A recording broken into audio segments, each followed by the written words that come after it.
What is up, everybody? It's Dr. Vibe here, host and producer of the award-winning Dr. Vibe Show, the home of Epic Conversations, and I'm the host of Epic Conversations, 2020 Best Podcast News Award winner, 2018 Innovation Award winner given out by the Canadian Ethnic Media Association. Also, I host the only online broadcast in the world for dads and fathers that is sponsored by Dove Men Care and Dad Central, Canada's national fatherhood organization.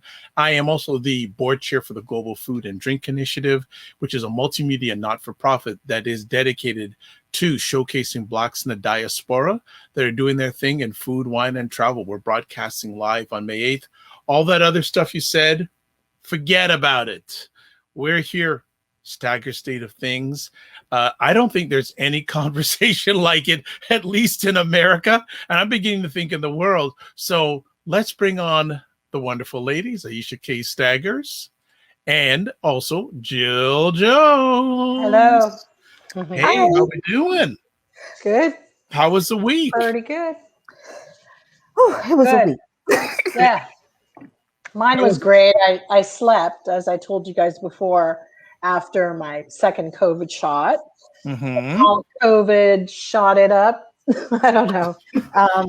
Yeah, I slept, and as Aisha and I said, I was like, I had the best sleep that I've had in ages. I don't even know how to describe it. And then, of course, Aisha, what did you say it was like? I said it was like that early pregnancy sleep. That first few weeks that, of knocked out. You're just like, oh.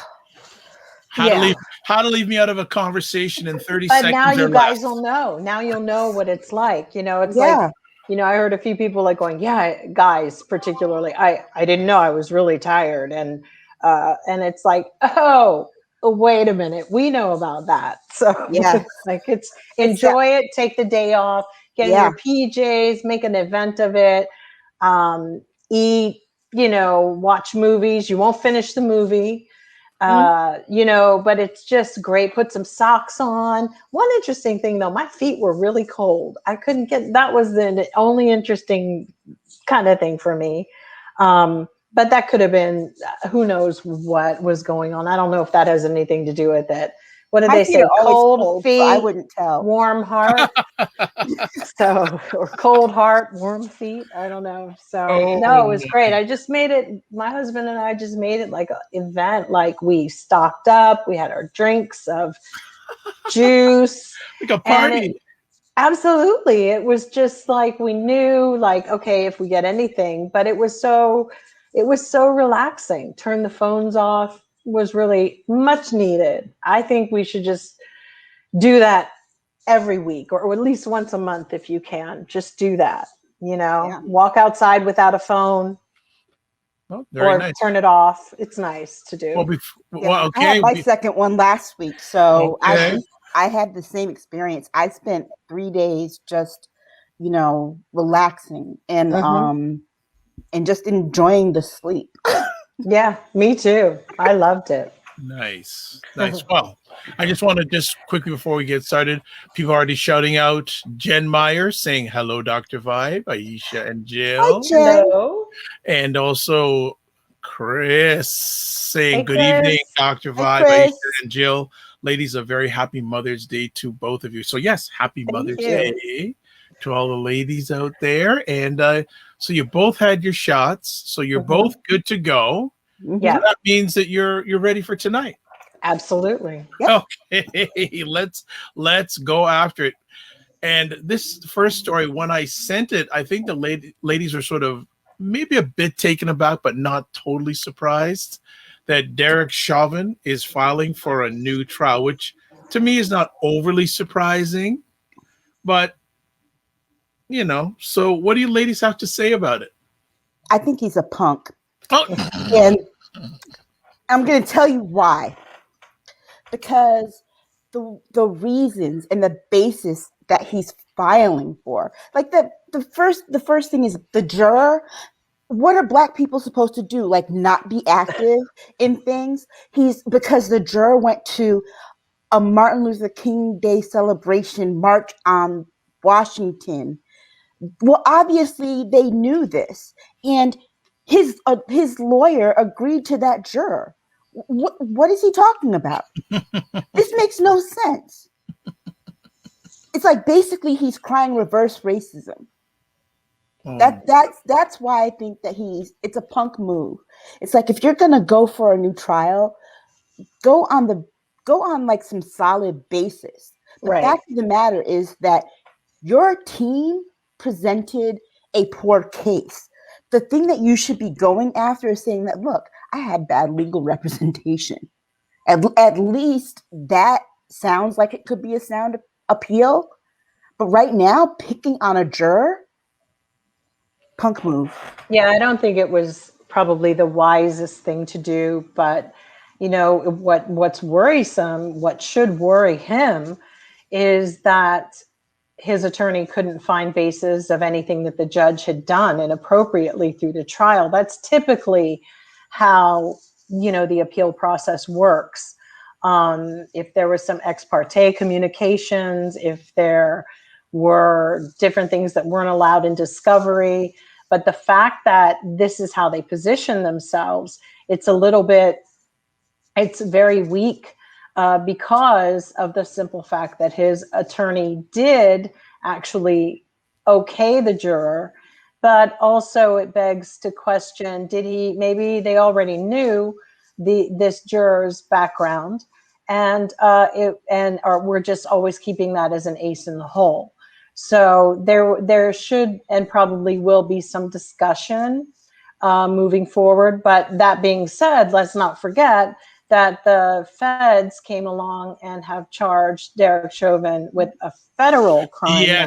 Yes, I saw that as well as the other three. So he basically, after that occurred, he probably realized he's going to spend a considerable amount of his years on this planet defending himself in prison and in court, and it'll keep him busy for the first 20 years. That hope that he might get out, or 15. Suddenly, with some people, the process sinks in, or I don't know what this move was, but it was really weak with the attorney to go that route. And he probably should have had a different attorney for that. But I would say there's probably some financial issues that will most likely be sucking him up like they're draining Rudy Giuliani right now. When the DOJ gets involved like that, especially with the federal crimes, going for all of those co-murderers with Derek Chauvin, they should all be very, very afraid. The evidence is pretty hard hitting. It means that even if you get off civilly, like in this situation, you've got to deal with this back door, and the odds of you beating the DOJ are very rare. Or it's not going to happen. Go ahead, Aisha, go ahead. Well, the other thing that's bizarre is that he didn't even use the fact that there was a juror with a book deal. I know. That to me would be my first, like, hey, one of the jurors could have been prejudiced because they have a book deal. But yet they picked the one who went to a march on Washington a year prior. Well, they probably realized that the sequestration that he was seeking, because his attorney tried to get that the whole way through to declare a mistrial. The problem is that where would you have tried this case? This was not just national protest that happened. This was global. There probably wouldn't be a juror in the world that hadn't heard of George Floyd at this point. Unless you went to some indigenous place in the Amazon. It's really very difficult. This was global. We had people protesting in London, England, in Paris, France, and even in their little Lyon, in little villages. We had people protesting in Germany, in Berlin, and everywhere. Sweden, Denmark, and the Amish as well. So, that probably wasn't going to hold weight either. when you're trying to say, I wanted to have it in a place where where the jurors weren't under duress about, their town getting destroyed again. I mean, that just seems to be the normal thing right now. When the police kill somebody, we have protests now. It is as normal as, people waking up and having a cup of coffee, sadly. It is just where we are. It's not back in those days where, it didn't happen. And it is everyone's constitutional right to protest. So that is another peculiar thing. Were you surprised that the lawyer wanted to get a new trial?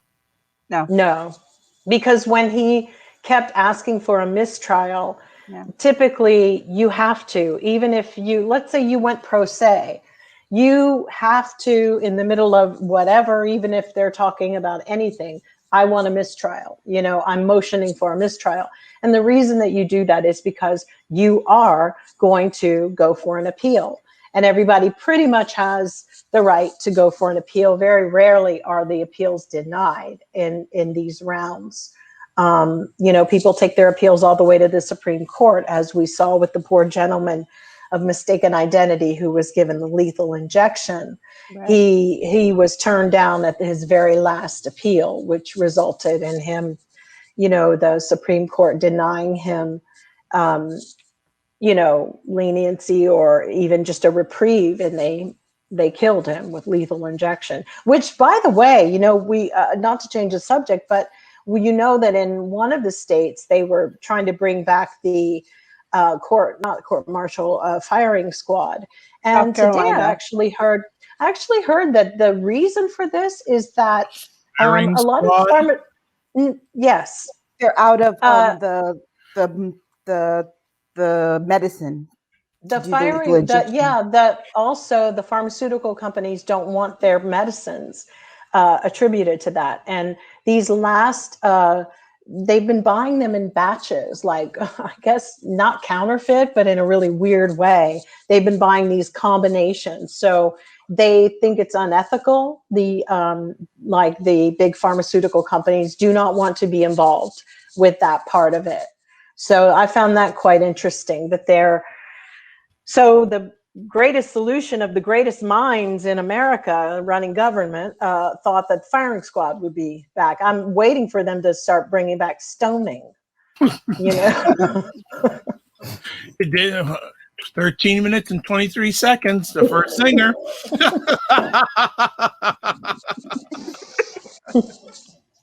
Stoning. All right. So what do you think this is going to have any effect on the final verdict for Chauvin at all? No, he's going to go to prison. The federal charges, Merrick Garland's not playing with these folks. Okay. Right. He's going to go to prison, whether it be federal or state. If he goes to federal prison, he's going to go for a long time. Right. Anyway. Because they're going to go for a hate crime charge. Hate crime. And so that's a maximum amount of time. And if they decide to charge him, like with a second degree, he can actually end up going for life. Wow. Instead of being sentenced to death. They did that in the case of South Carolina with what's his name, who went into church. The federal government had charged him and gave him a death sentence before he even went to court in South Carolina. So while he's doing his appeals and everything, he's going to end up with a federal charge, period. Right. So it doesn't matter what happens in Minnesota. He's going to end up with a charge. That man's not getting out of prison. As much as he dreams about it, he can. No, he should have known immediately when that charge came that he'll never see the light of day again. Mm-hmm. Not with the Democrats, not with Merrick Garland in that position. That that is really kind of, I don't know, that was really like slamming the door on somebody's foot. Yeah. Because and the other ones who were with him will definitely, are in the same boat. They are, I'll be very curious how that trial plays out, because this still has nothing to do with their civil trial, which is happening in August. Yep. Because Merrick Garland and those guys were the ones who tacked on the federal charges to the Ahmaud Arbery assailants. They've tacked on the federal charges to the wackadoos who tried to kidnap the governor of Michigan. Right. So it's almost like they sit back and maybe are watching a little bit what the states are doing, and they're just coming in and then making their moves. So that's very interesting, because let's not forget that what's going on even with Rudy Giuliani, the feds haven't really come all full balls out yet either. We've got Letitia James in New York and all of this stuff, but I think there's a guillotine coming. Yep. And you know what? I mean, Derek Chauvin's going to learn. He's going to learn a big lesson, and that lesson is, the federal government now has their knee on his neck. So, Aisha, you mentioned a lesson. Yeah. Do you feel America's going to learn a lesson from this trial? Oh, hell no. These police out here, they're gonna still be wilding and killing people. I'll tell you, I don't know what happened. I bet you it was nothing, but I saw 9 police cars fly down the street the other day, full lights and everything. You would think something like that would end up in a newspaper. It didn't. So it was probably nothing. It was likely they were pulling someone over. And that, I mean, nothing's going to change, because we can't get any laws passed that will make it change. And not only that, there's this belief that you can change hearts and minds. You can't change hearts and minds. If people are stone cold firm in their beliefs, you're not going to change that. No. At all. You're not going to change how people perceive other people when they've grown up indoctrinated with this kind of hatred and disgust and ignorance. You're just not going to change it. And you got to remember, a lot of these people that join these police forces, it's because they feel a lack of authority. They feel a lack of control. They feel a lack of, I would say, masculinity. A lot of them are very toxic males. And they go into this profession with that toxic masculinity. And then all of this hate and all of this feeling of superiority. I have control. I have power over you. You do what I say. And that was very clear when you look at the tape of what happened to Sandra Bland. The officer didn't like the fact that he told her to put her cigarette out, and she said, "I'm in my car. I do not have to do that." And she really didn't have to do it. And that's when he got mad and hit her and then tried to open the door, when he was pulling her over for nothing that had to do with the damn cigarette. Right. So we see these kinds of things, these kinds of attitudes, and people expect them to change. Those folks aren't going to change. They're just doubling down. I mean, they've actually said something the other day, and I forget where I was talking to somebody about, but like, you can have people who are, cringe when they hear some of the political stances that the Republicans have at this moment, and they think it's awful, and they are not racist, and oh my God, that Trump was awful. However, they voted for him. These could be your doctors, your lawyers, your, any other, especially when it comes to lawyers. I have A lot of them, many of them, most of them. I don't know what Harvard's putting out lately, but they should package it so that we could try to, maybe it'll clean off dirt because it's as scummy as they come. I mean, the latest people they've put out of Harvard is disgusting. If I think they've made the name of Harvard just seem like total trash. Because you have to look at the fact that people are voted because of their money and their taxes. And, you know, this is beyond, there's no rationale for people who are that selfish. There's no, it's unforgivable, but it's from being selfish and thinking that it's all about me, and my money and my this and my that. And, you know, it's unfortunate. I made a comment with a friend of mine today. It was like, it's really crazy that I expected people to be a lot better. They weren't better before COVID, let alone what made me think they were going to be decent during COVID. Today, someone flipped me off in their car. I like beep because I needed to go around, and the person was so wired so tight. They jerked their hand out, gave me the finger, drove down like a banshee. And I'm like, okay, but this is who they are. And people are back to their old BS, back on their BS. Yeah. All right. Just want to update here. Chris making comments saying that Chauvin should be in jail for life.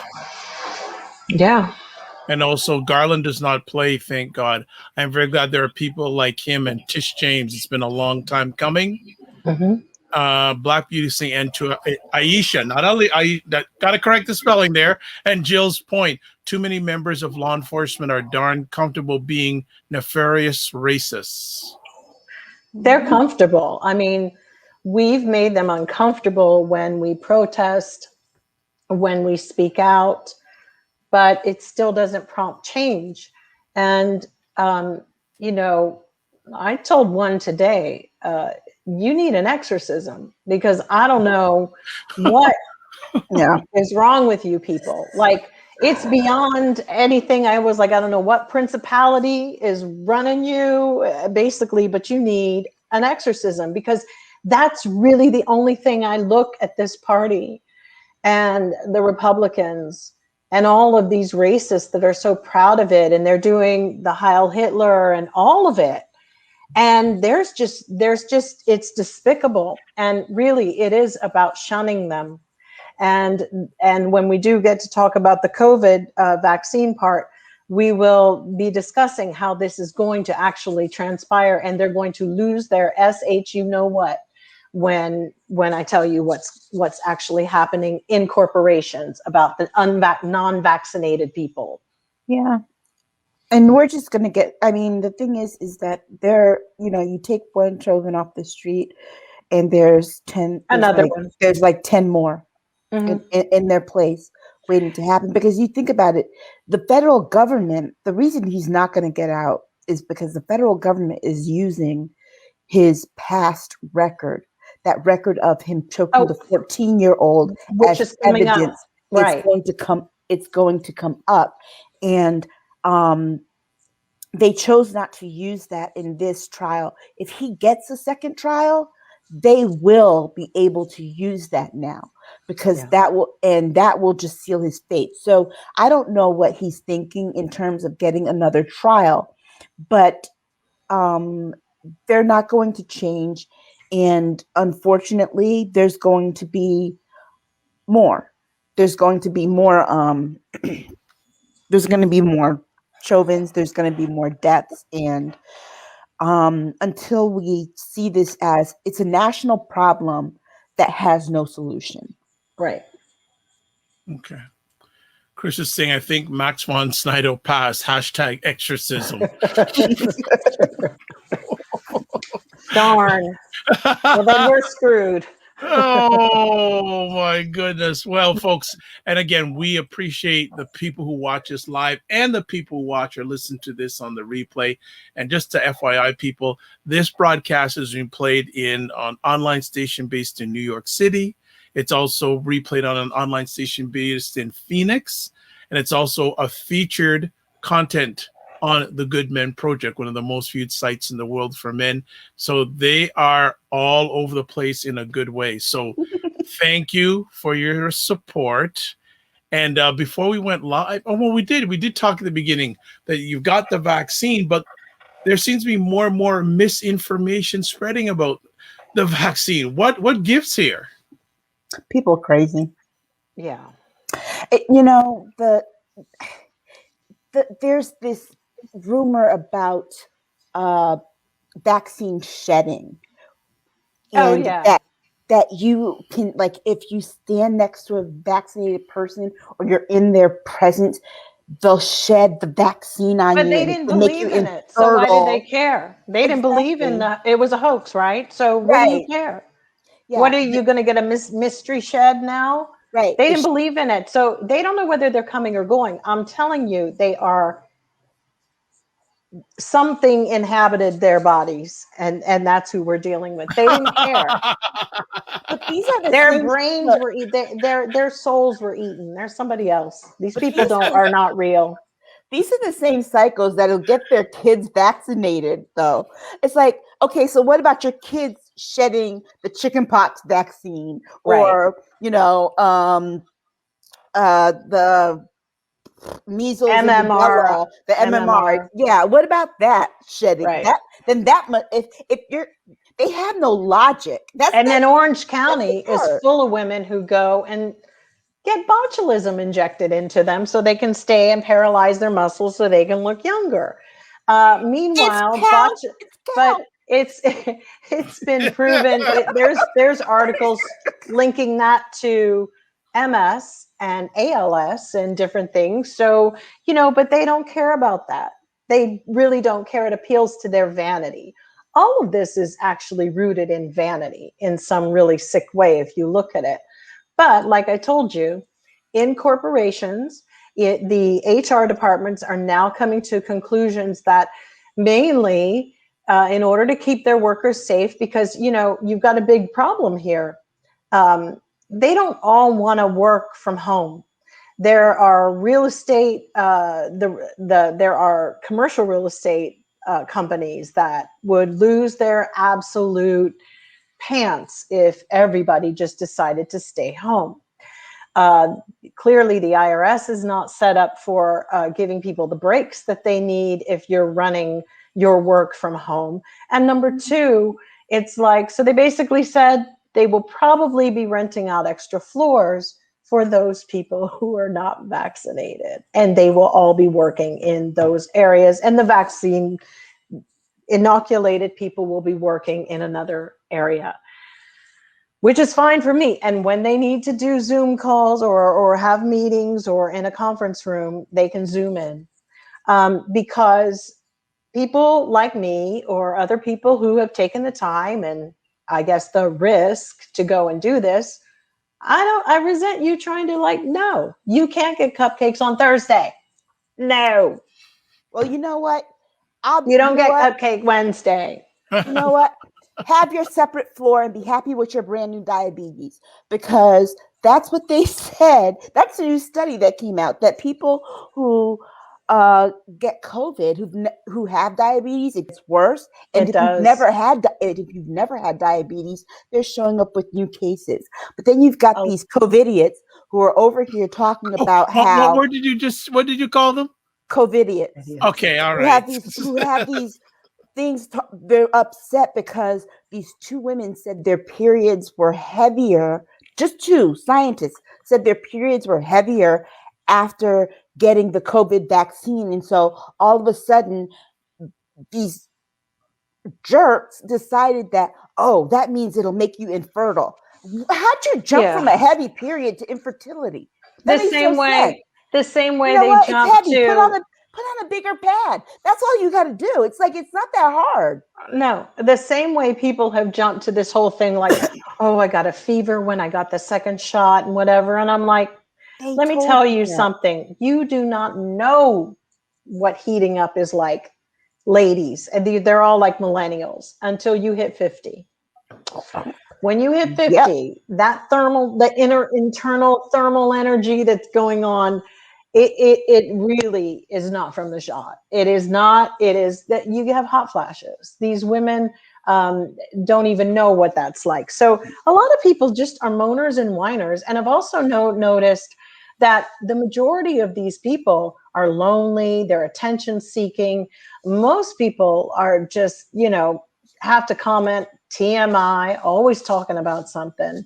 And it's a lot. And I don't believe like over half of them, because let's not forget what's since come out about all of these review sites. And, there was a site that came out with VAERS. It's the vaccine side effect site that is sort of enmeshed with the CDC. Yeah, they're misinterpreting it. People go to make their like complaints. And so Tucker Carlson had his show on the other day, and he was saying that 3,000 people had died after taking the vaccine, bloop-de-bloop-de-bloop. Well, theirs has always been very, kind of sketchy. And it's really, in a really weird way to me, theirs is the equivalent of like Reddit.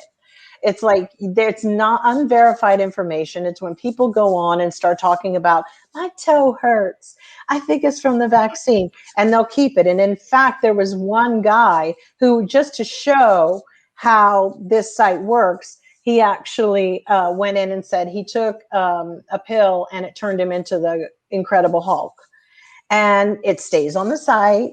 Nobody deletes it, but nobody verified that either, if the medicine that they were using then. So it is a site that obviously the campaign of disinformation that's happening from other countries, or maybe it's the Murdochs who our world would be so much better if they got rid of Fox completely. It really is. It's like that. So it is this is a disinformation campaign. In fact, all of it has been, and it didn't just go away because Trump is out of office. He's still paying. His people are still paying for the disinformation to keep spreading. So you can't even trust a Nike forum now about some shoes, because these people have jacked it up for everybody. You can't even go on Yelp and go, well, maybe somebody doesn't like that restaurant. The hell with anybody's reviews or their thoughts of, what this did or this doesn't do. Try it yourself. And, that's it. You can't be listening to people that you don't know. You don't know who's saying what online anymore. You don't even know who they are. You mean not even your president? Well, you know what? Ex-president. Ex-president. Sorry. Whatever that goof was, that was like some nightmare, zombie goof. Tucker Carlson is spreading a lot of this misinformation, and he's probably vaccinated. Okay, of course, that's what's so funny. Of course, the thing about VAERS, I looked at that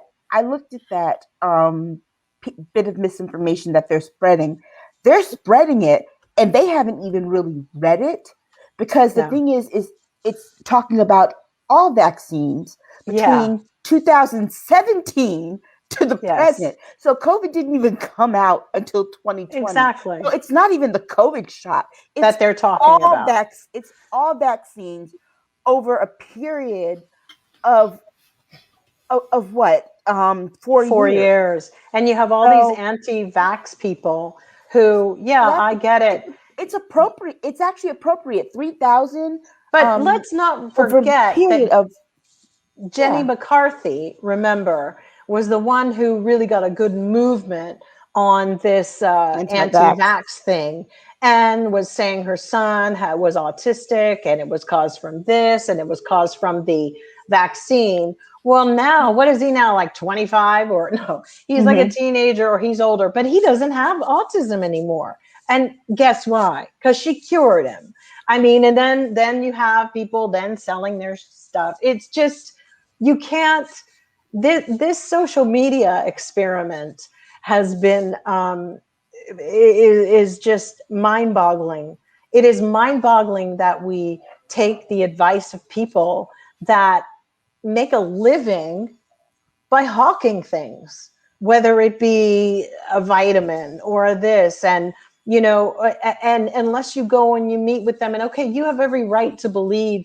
There was a lot of movement, and And this anti-vax movement, it was new at the beginning of the internet. People weren't exposed to all these things like, oh my God, did you know? I mean, even I was reading these green news sites like, oh my God, really? But, it's like, forget it. This is ridiculous. You got to use your common sense.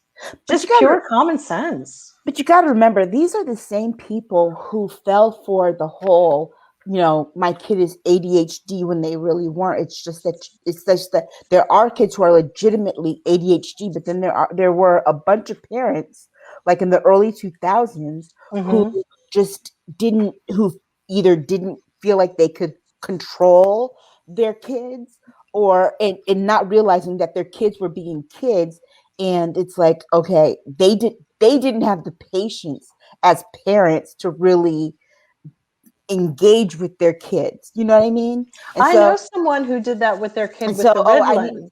So I need Ritalin. I need pills for my kids. I can't control my kids, it's like they want their kids to be just, quiet little settled, and instead of being kids, it's like, kids even 7 and 8 run all over the place and they're active.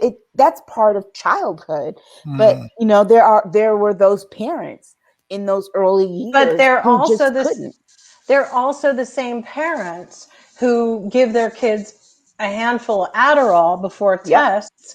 And I've worked with people at a company, which I won't say, where if it was a heavy load day, those young kids just out of college, they would tell you, I'm going to take some Adderall. So just letting you know. I'm like, okay, this is what we are. It's like to really push yourselves to this perfection. And that's why people gave their kids pills and medicine, because their kid wasn't perfect. He didn't sit still. He was this. Well, maybe it's the wrong classroom. Maybe it's the wrong teacher. I mean, yeah, there are things. Maybe you're feeding your kid a lot of sugar. I don't know what it is, but maybe your kid needs to be challenged more. And maybe it's like people get, like, not to compare kids to dogs, but people in the smallest places in New York have like a Newfoundland. Okay, the dog is a huge ass dog, and or a border collie. Border collies get the worst of it, and then they have lazy people who have them that don't want to walk them, and they become destructive. So there's a little bit of work. Like today, when I was talking about Mother's Day, I use mothering as a verb, because a lot of people are not. I won't call you a mother just because you gave birth to a baby. There's other things that go into it. And there's a lot of people that need to possess the mothering skills and the mothering energy to help raise our children. Those are our teachers. Those are people that come in contact with them. These are like diamonds in the raw. And they're just banging people we even are helping to bang our kids up with all these pressures. And now they got to worry about, should I take a vaccine? Should I not take a vaccine? Can I run against a trans girl or not? Can I do this? I mean, really, good Lord, oh God Almighty, that Caitlyn Jenner crap. All right, let's take a quick break, and we got some comments here. Got Chris saying, yes, these vanity-based publications, and that's okay, expecting, of course, that they still end up looking like Helena Rubinstein. She's oh God, it's so true. He also says, I, for one, cannot go back to my office until after Labor Day, in part due to the reticence of some benign individuals who apparently are opting not to get vaccinated. Also, Jen says, say it, Jill, hot flashes are no joke. Women cannot even begin to imagine what they are like. They can't. It's for real. And, just because you're in your 50s doesn't mean that's going to go away either. I think, we're in a really weird thing. And we all think the worst part of it, Dr. Vibe, is we all think we run the same race. And we're all at the same pace of running and the same level. And that's wrong, because some people are better at one thing or experience something a little differently. And we need to have a little more compassion and tolerance in understanding those differences and those similarities. And the fact that we're living in an environment that makes us incredibly competitive, the only way we would become competitive is when we're all becoming so similar. Competition doesn't exist in variances where the people are very different. Competition exists in similarities. So the fact is that we've all been living these lives, and I think the pandemic helped us to get back to who we were as individuals and what we're willing to embrace for the good of our country, for the good of our people. But I think it was a nice time out to reset what was really important. And for me, I am concerned because where we are right now with COVID is it's kind of like the lull that existed with the Spanish flu. And with the Spanish flu, there was, after a year, everyone was like, oh, well, okay, it's cool now. And when it came back from all the mutations, because it had traveled around the world, it was killing people within 2 days, 24 hours, a day or two. It went for the younger. And I mean, it was so horrific, and people should read about it, but they'll probably say, hey, that's not real. Blood was coming out of people's eyes. They were bleeding from their lungs, their mouths, everywhere. It had mutated. And that's how it ended up killing, 6 million people across the world, or 90. It was a ridiculous 100 million, they even claim in certain parts. I don't know the full number. But the reality is we're now at a point where these cowards who don't want to take a shot are willing to sacrifice us and to be little sycophant leeches off of our herd immunity. I'm on down with it for a minute, but I'm like, are you freaking for real? So you think because I have it enables you to go back out and do your thing? Go to hell. And you know what? Man up, take your shot, and move on, because this is wrong what they're doing. They will make this mutate, and when it comes back, it will not be pretty. We're going to end up with the strain that they have in India right now that's killing. It'll be worse than the strain. Aisha, This is what I'm saying. That strain, they're getting 400,000 people a day. Imagine the mutations within one box, one day of 400,000. Because the thing about the virus is it wants to live. Like I told you all about, when we still don't have a cure for rabies, right? We don't. They've tried things. The reason rabies gets where you can't swallow when you've been bitten is because the virus, this is how amazing this virus is, how smart. The virus wants you to bite. It wants the saliva, because that's the only way it can transmit is from a bite. And that's why it goes into the brain. And the thing, you cannot, imagine not being able to swallow. So the people who get it at the very end stages of their lives, it's suffering, torture, are rabid. And it's not for any other reason than the virus is pushing, get me out and find another host. That's how viruses work. And people have this, they'll watch a freaking movie and get all into it with the popcorn, a slasher film. But you have something that's like scientific, and it makes me wonder, they don't know a damn thing. Sorry to cut you off on that, but that's where we are. Yeah, that just, it's, to me, it's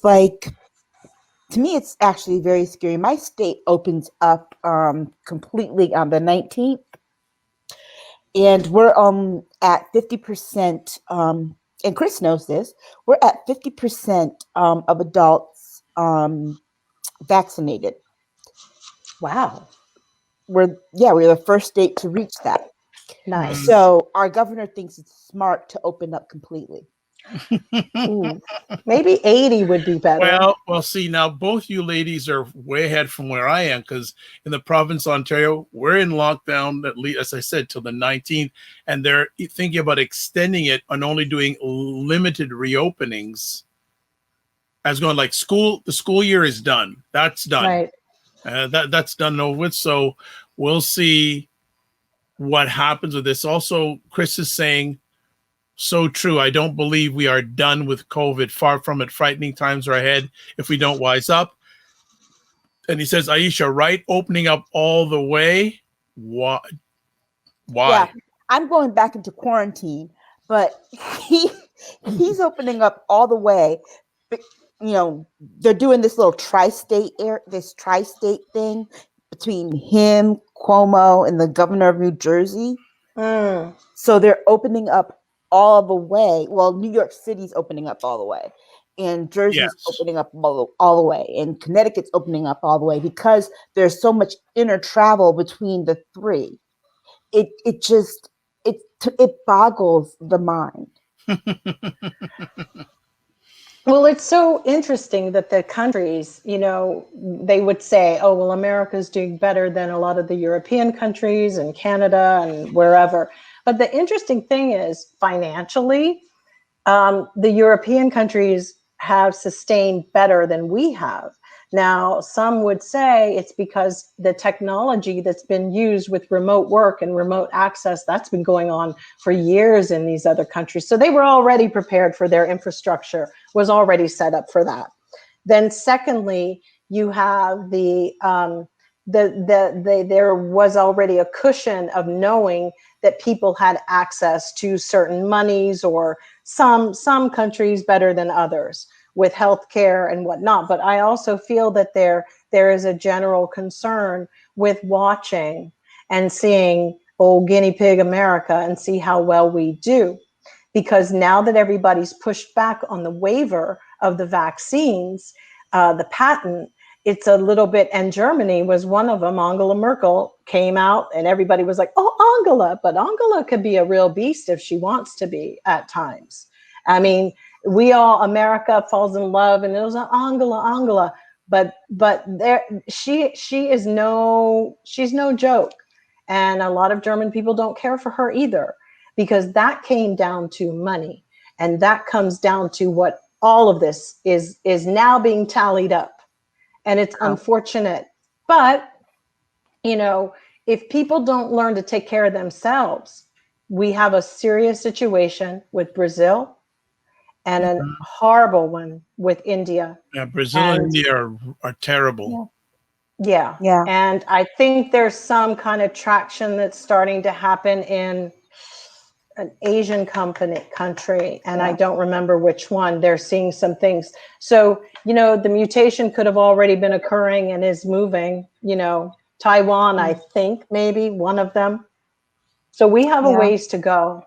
But I do appreciate that Joe Biden wants to, do what we did during different times to try to help these countries. And it's not just because I think, I think I want to be the guy who helps. He has to. We have to. Because if we don't, there will be millions more that will die.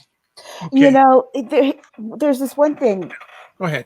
These COVID crazies can't have it both ways. They want Trump to get credit for the vaccine and all that goes with it, but they don't want to take it. That's an interesting dichotomy.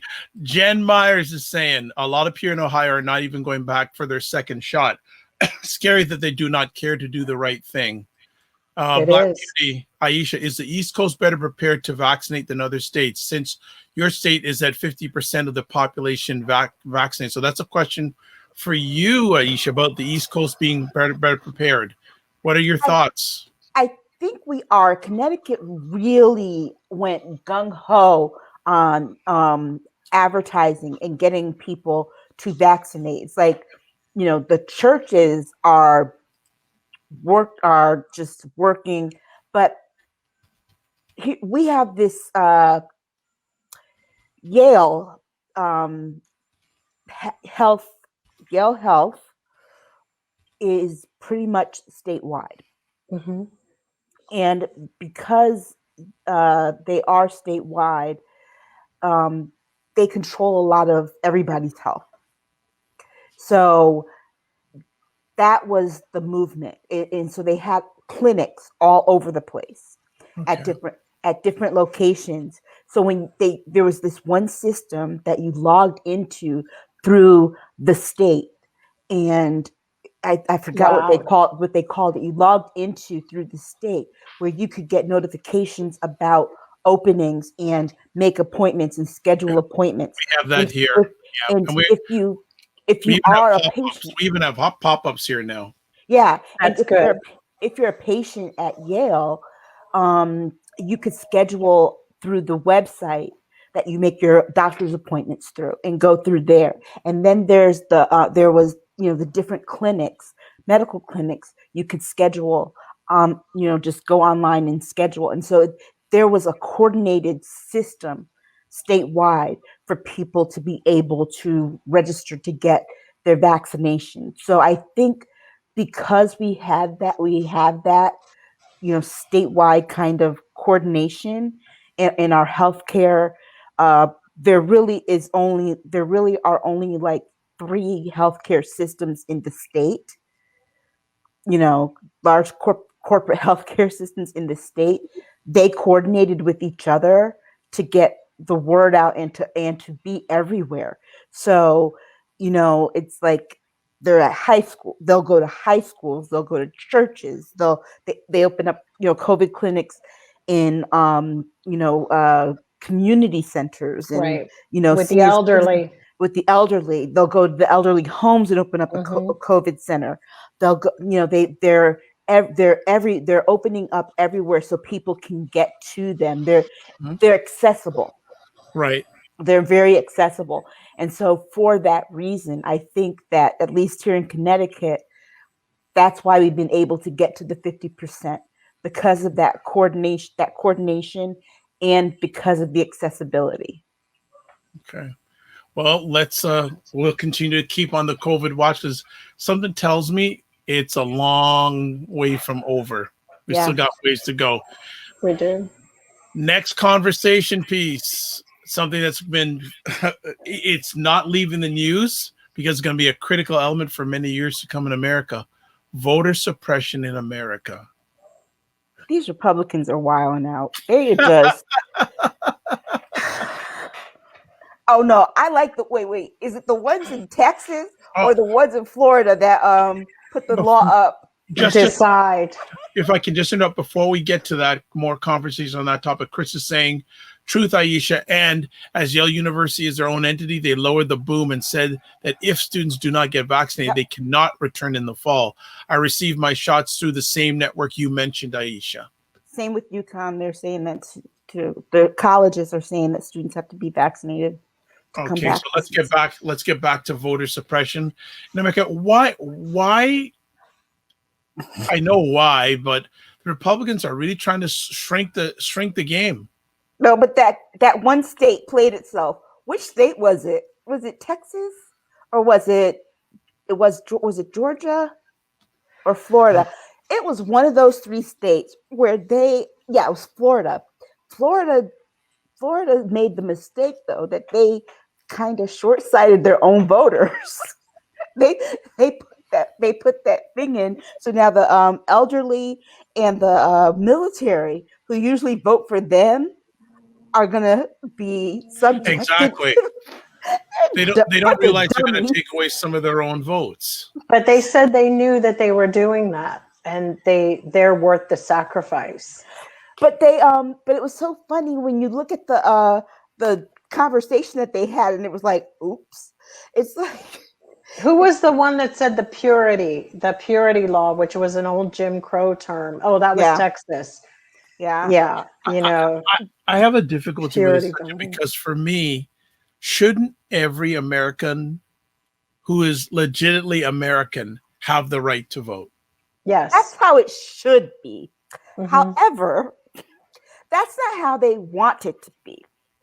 See, it's like right now what we're watching is right before our eyes is the white power movement, and the Republican Party is leading that movement. These legislatures are acting like white citizens councils in the 60s, basically. That's how they're acting operating. Like the Taliban, actually. The next thing you know, they'll be bombing people when they go to vote. They've tried that too. We have a big problem.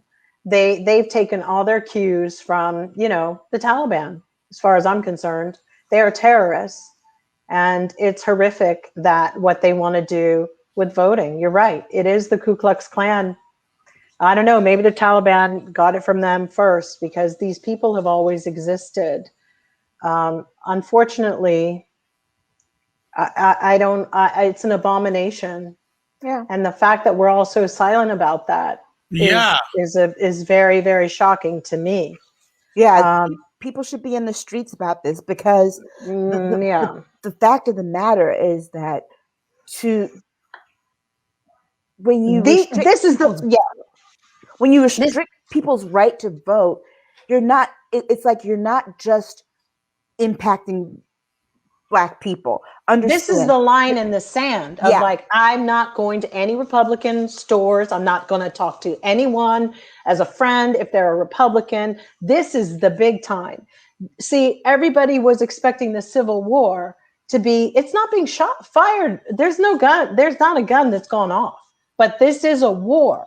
Yeah. And my war is, you take my ballots and you're able to put them with a third party to count. You give this third party access to me as a personal voter, to some lunatics, some fringe lunatics named Q. And then what are they going to do with my name on a list? What's going to happen? What are they doing?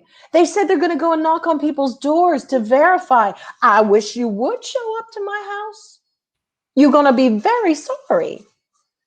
And your wife or your husband, somebody's going to be a widow or a widower. Because the reality is, I mean, that's what's going to happen when they go to some of these places. Because in Texas, you can carry a gun. All residents now were allowed to have their own gun. I'm using that in like, that's how people are responding. Like, you come to my house and you question me about my vote. This is going to get ugly. It's going to get really ugly.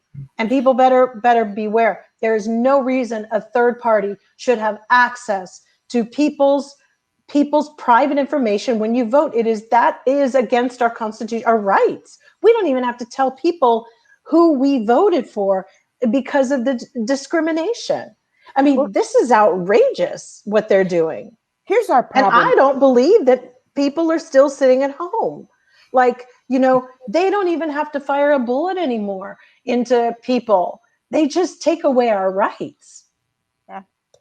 Here's our problem. And the DOJ needs to get on that. They need to get on the good foot. Sorry. Yeah. They need to shut it down somehow. Why aren't they doing it, Aisha? Well, they're not doing it. Here's our problem, because we have left voting as a states' rights issue. So states control their voting. So our ability to vote is left to state law, unfortunately. The right to vote is in the Constitution. However, the control of the vote in the Constitution is left to the state. So that is an issue. What the problem is that they have to restore this John Lewis Voting Act. The reason is because those southern states, specifically Texas, Georgia, Alabama, Mississippi, Florida, Arkansas, North Carolina, South Carolina, Virginia, Maryland, all those states that were those in that southern cluster, they were the ones who were using the Jim Crow laws, to restrict the right to vote.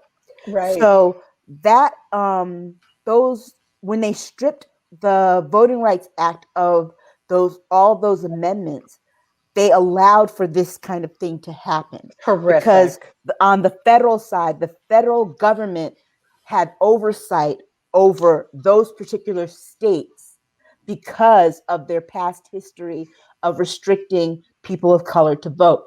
So that's why the federal government wants to restore that. That's why you see the Republican Party clan up and not vote on this John Lewis Act, because it would impact the states, the red states, in terms of voting. And that shift is going to be very important, especially now that Georgia turned blue. So, wow. Okay, just to break here, Chris is saying DeSantis, ugh. like a big stupid baby. I doubt the man has had one original thought in his entire miserable existence. Very sad and angering. This is becoming like a huge KKK rally. We need to tighten up everything and soon. Midterm elections are going to come up fast. There is no room for complacency now. He also says in capital letters, we need the John Lewis Act now. We do. You know, and I think that what is her name? Val Demings is gearing up to run against DeSantis. I hope she does. Because she put out this new campaign ad. And it's really early for a congressional seat ad, but it's especially for someone who has an easy seat to win. So it shows her from growing up all the way to now, and basically her at the end saying, "I'm ready," but it doesn't say ready for what. So it does look like, yeah, good. It does look like she's gearing I hope so. up. I love her vibe. I do too, and I think that because she talks about all the things she's done for Florida. It's really Florida focused. So I think that she is gearing up for that, and I think that she could win. Okay, so more and again, our live audience, you are absolutely fantastic. The comments are coming again. Chris is saying, John knows. Okay, Black Beauty is asking, Jill, how does the fact that the GOP has announced Candace Owen as a 2024 presidential candidate, she's actually promoting the lie of equal voting rights? I didn't know that they had her up there. I honestly can't speak about that garbage. I can, because I don't like that trash. She's the worst thing that I've ever known to come out of Connecticut. Thank you. She is. Thank you. I was going to say I love Connecticut people. They're usually the brightest in the country. But she, step and fetch it. I can't handle it. She represents the worst. I mean, it's and like, you said, and Jill, if people before we came on live, Jill said, "I'm just here. I just have a little water," and I'm going, "Okay." Well, I'm begin to wonder what's in the water, but that's it's an easy day. It's an easy day. All right, go ahead, Aisha. I mean, I'm from Connecticut. I had no idea. I can't believe that such trash. She's garbage. Now here's the thing. For her, they're only doing this so they don't have the appearance of being racist, because they think that Kamala is going to run in 2024. And so they're trying to pit Black women against Black women. I'm sorry, Black women against, dare I say, House Negro. But that's what they're trying to do. Right. And it's bull. It really is. What are her qualifications? What, she sued? She was a blogger. She sued the mayor of a city here because his son racially attacked her. Yeah, and then she tried to rip people off and dox everybody. You remember she tried to create a website that just doxed everybody's home information and all this stuff. So here we go. Yeah, let's not forget she used to work for the NAACP. Yeah, she's a little psycho. And she used to work for some other organizations here that were let me tell you, that she was a nobody, but she became a Republican. That's because But that scene in CB4 where he's like, I'm black and I'm black, I'm blackity blackity black. Yeah. Mm-hmm. That was Candace Owens. Before she realized that she couldn't make money being woke. When she had like paperclip follows. Then she said, I think I'll just become a Republican. Exactly. Because I can make more money. So I have to make money hating myself. And like I said in the article that I wrote 2 years ago, Candace Owens' biggest problem with Black people, specifically Black women, is that she hates the ones who used to pick on her when she was younger. Got some problems. She's freaking mental. She's got color issues. She's color struck. She's self-loathing. Yep. She's got hair issues. Yeah. She's got jealousy issues. Yeah. And she's got popularity issues. Yeah. She's got all kinds of issues with Black women because she used to be picked on mercilessly. You know what I'm trying to say. Mercilessly. But no, she was just picked on because she was so hateful. And nobody been picking on her because of her color. It was like, girl, you're hateful. You've always been a little hateful little rugrat from day one. With crispy hair. Chris is saying, playing the race card. Chris saying, I love Val Demings. The lady is no joke. Chris is also saying Candace Owens is the worst thing to come out of this state. And then T. Stevens on YouTube saying Candace Owens has no upside. She is like a little dog barking on the porch. Yeah. Don't insult dogs. Oh, She's a heathen.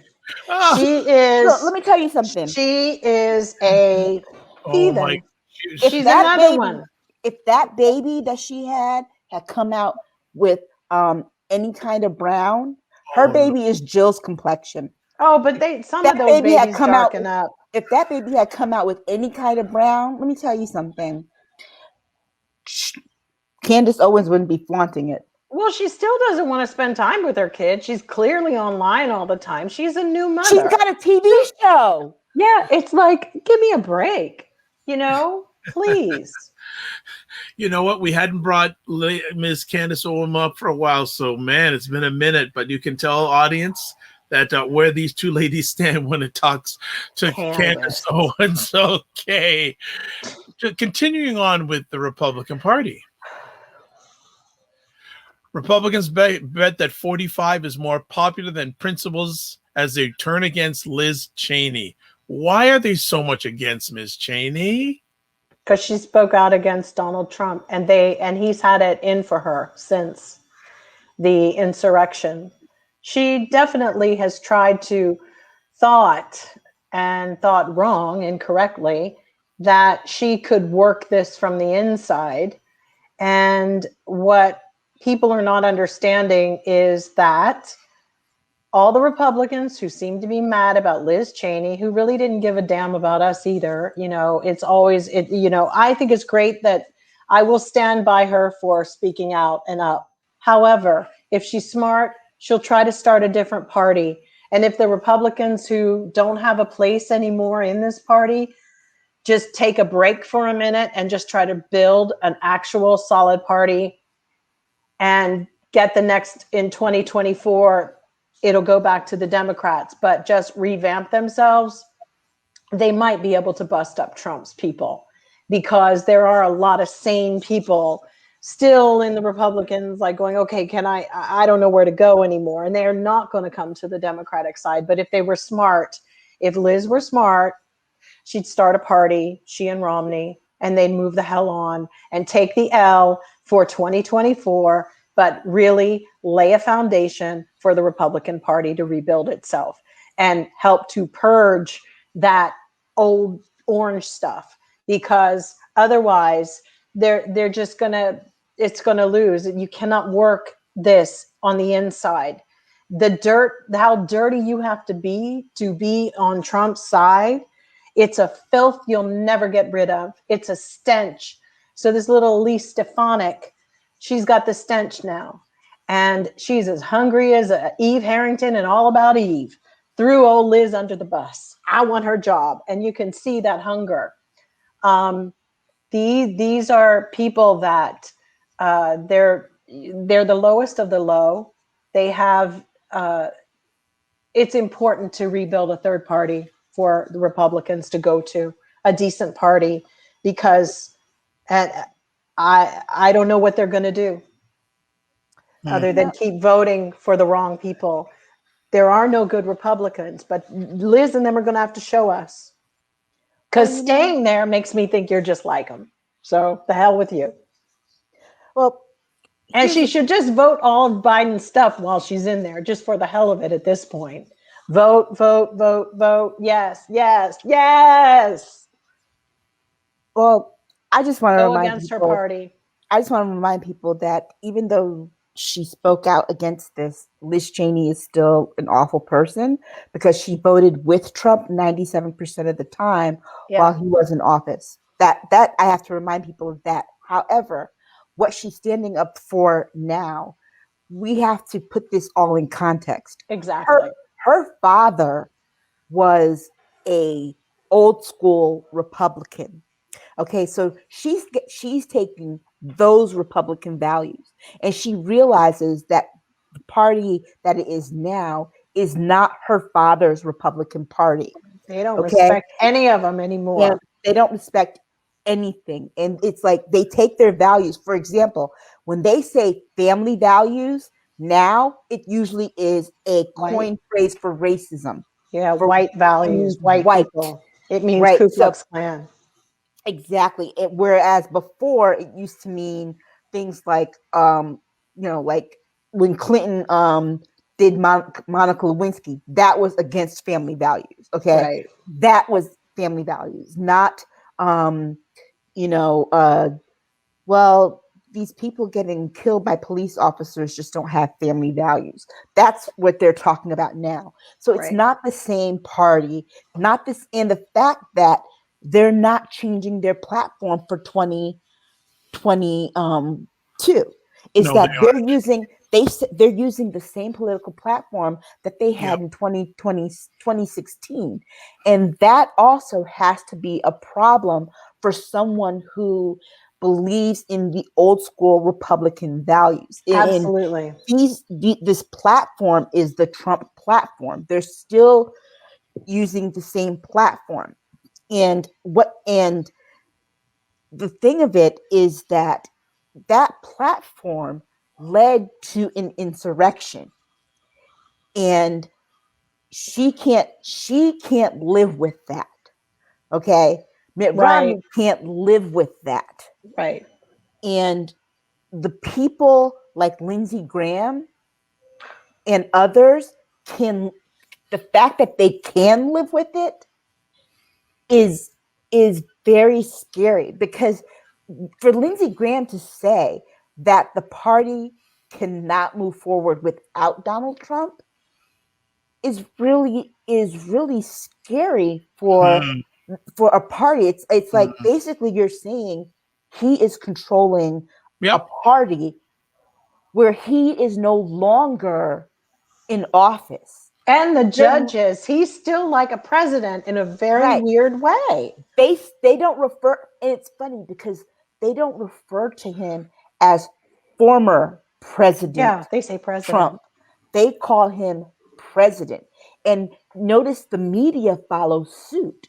When the media talks about Donald Trump, they call him President Trump, not former President Trump, which we are not supposed to do that in this country, because you can only have one president at a time. You can only call one of our presidents president. So all the formers have to be addressed as former president. Okay? So this whole notion that yes, Donald Trump, he is more popular than the principles that they hold, because the fact that they're not changing their platform, it means that they've basically abandoned all of their values, all of their principles, all of their ideas, just for the sole power, the sole purpose of keeping Donald Trump relevant. And for a political party can't survive that way. But so what you're saying, Aisha, so here's my question then. Is the midterms more an election about 45 and wanting him back than what the job Biden is doing? The midterms have to be about obliterating the Republican Party, because unless we do, here it is. The Democrats are going to have to get rid of Donald Trump. That's what's going to have to happen, because Republicans aren't willing to. So the Democrats are going to have to clean this mess up. And in order to do that, is that we have to make sure that we have a large enough majority in both the House and the Senate to get our stuff through.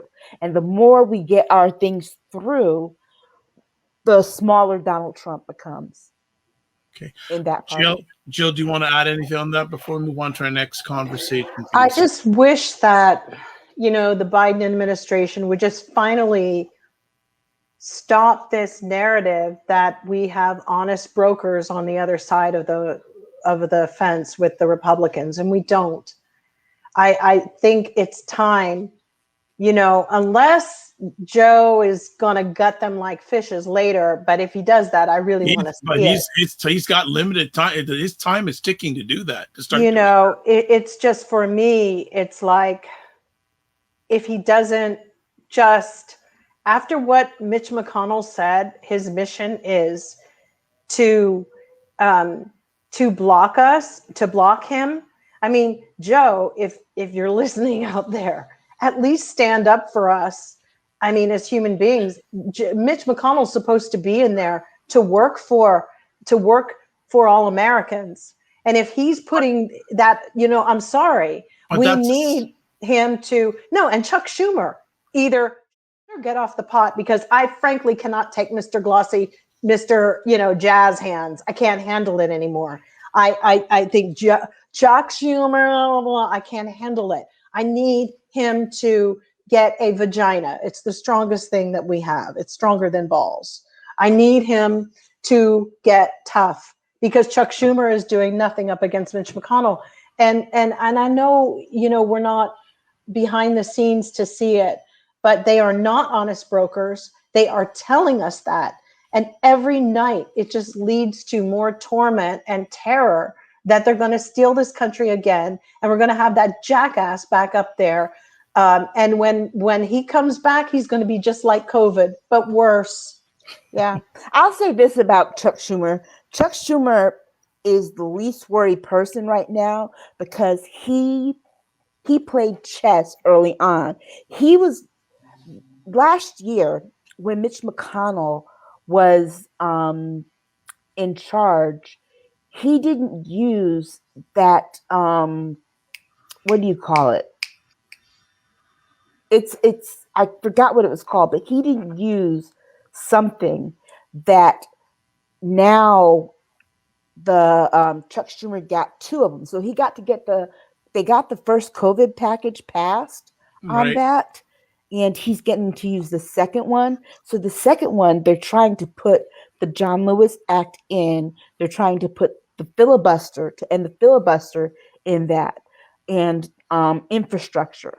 Well, then maybe I just misunderstand what Chuck Schumer is doing. It just really irks me. That right there is, he explained that on Rachel Maddow one day, and that right there is the one where Kamala breaks the tie. Okay. Well, then let's get to where the ties are being broken. I just find that it's moving very, very slowly, and it's not expeditious enough. They're waiting for June.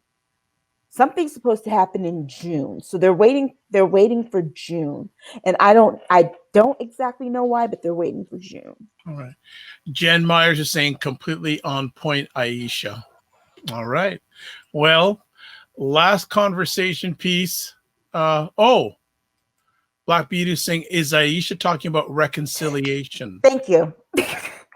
I couldn't remember. You go. What a great audience. What a great community. Thank you. They read our alleged minds. Well, most of the time. I don't know if you can read Jill's, and I don't know if you want to go there, but you want to.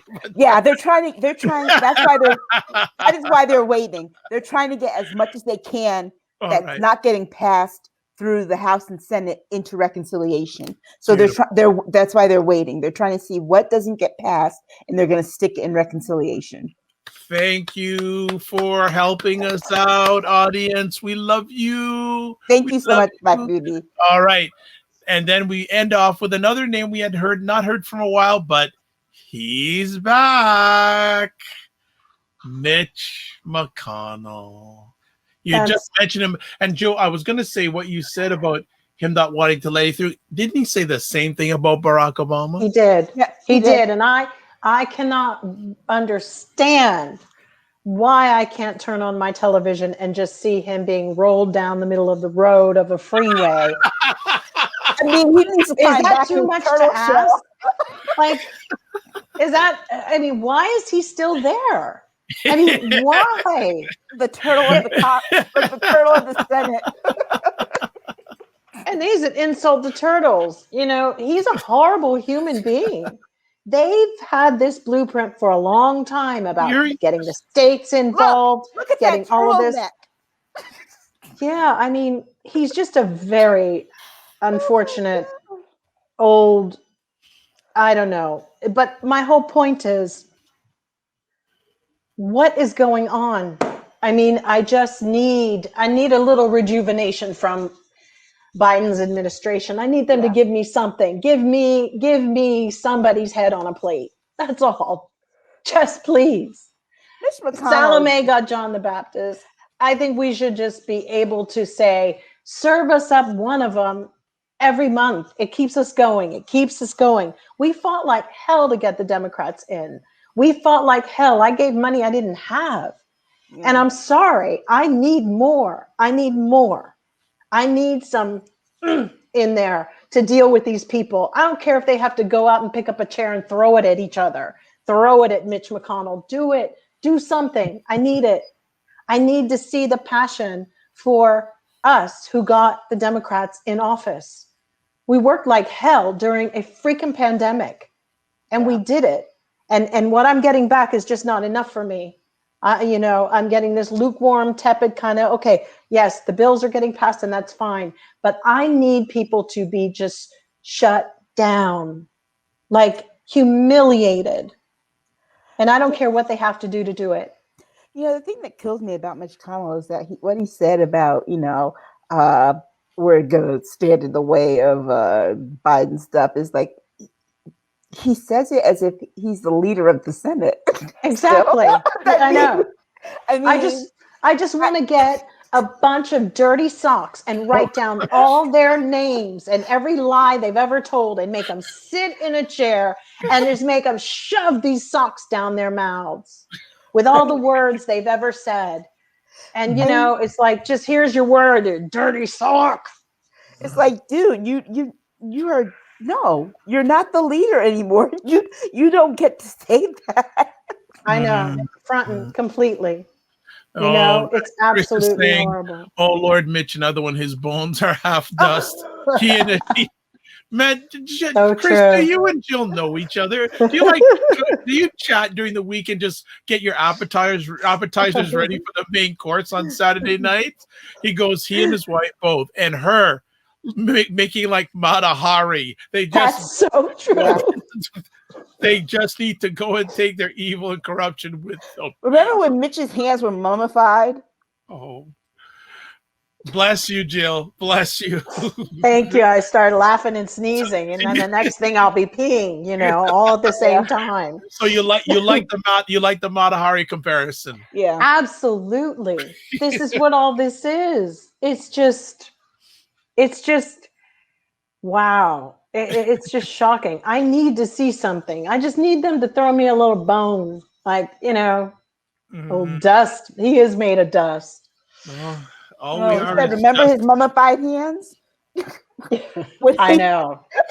He probably went and drank something. Remember how he was turning purple and God only knows what jackal blood he has. Oh my God. Can you imagine? Mitch's hands were starting to turn brown and black. It's like he must have been freaking out. Oh my God. I look like a black person on my hands. So just to get the clarification, no, Jill and I do not compare notes before the show. LOL, Chris says. Oh, Moscow. He's never gone. He's always got something going on. I'm telling you. He's on his way out. He's going to retire. The word is that he's grooming somebody to take his place in Kentucky. And I will believe it when I see it. Stephen Fetcher is the guy that he's supposed to. That other one. Yeah, I will believe it when I see it. Maybe with any luck during that investigation, the DOJ. I mean, it does look like the DOJ is investigating absolutely everyone. But I think it's time that. Everybody's got a phone these days. What you see, put it out there. These people doing their things, please. All right. Well, another episode, another epic conversation has ended. Stagger state of things. Jill on her water break was on fire tonight. So Jill and water. You see what water does to Jill? I'm telling It's you. true. Smart water. Smart water. All right. Well, as always, we'd like to thank the ladies for taking time out of their positive, productive schedule to share with us. And again, audience, you're just getting better and better. Really and truly, you're getting better. And we really appreciate it. But before we let everyone go, let's find out how we can get a hold of people. First up, Jill Jones. I'm at Jill D. Jones at Twitter. You can find me there. There we go. And next up, Aisha Staggers. I'm at Aisha Staggers at Twitter. Wonderful. Simple, easy. And myself, it is Dr. Vibe, your host and producer of the award-winning Dr. Vibe show, the home of epic conversations. I'm the host of Epic Conversations. Before I go any further, there we go. There's some thank yous going out here. Dr. Vibe, Aisha, and Jill, thank you for a terrific conversation. Have a great week. Bless you all. Thank you. Jen is saying, thank you for the great conversation, everyone. Thank you for both of you. You helped make it an epic conversation tonight. Thank you. And we also want to thank Black Beauty, T. Stevens, and there's some other people that were watching live. Can't remember your names, but it's my head, not my heart. So like to say, yeah, great conversation tonight. And they're just getting better and better, folks, because of you. Because of you. So let me just do something quick here. And we will get that down. All right. So I am Dr. Vibe, host and producer of the award-winning Dr. Vibe show, the home of Epic Conversations. I'm the host of Epic Conversations, 2020 Best Podcast News in 2018. Innovation Award winner given out by the Canadian Ethnic Media Association. Also, once a month, I host the only conversations in the world for dads and fathers that is sponsored by Dove Men Care and Dad Central. Dad Central, Canada's national fatherhood organization. I'm also the board chair for the Global Food and Drink Initiative, which is a multimedia not-for-profit that's mission is to spotlight Blacks in the diaspora that are doing their thing in food, wine, and travel. As always, I'd like to close with our conversations like this. Live your life as a dream. If you can dream it, you can make it. Sometimes you have to get small to get stronger. Block assumptions, then aim bigger, aim better, aim higher, aim wider. God bless, peace, well, keep the faith. Also love, faith, and respect. And remember to give yourself grace. And if you want to get in contact with me, there's a website address, www.thedrvibeshow.com. Everyone, thanks again. Another amazing conversation. Just keep on getting better and better. God bless, peace, well, keep the faith, and walk good.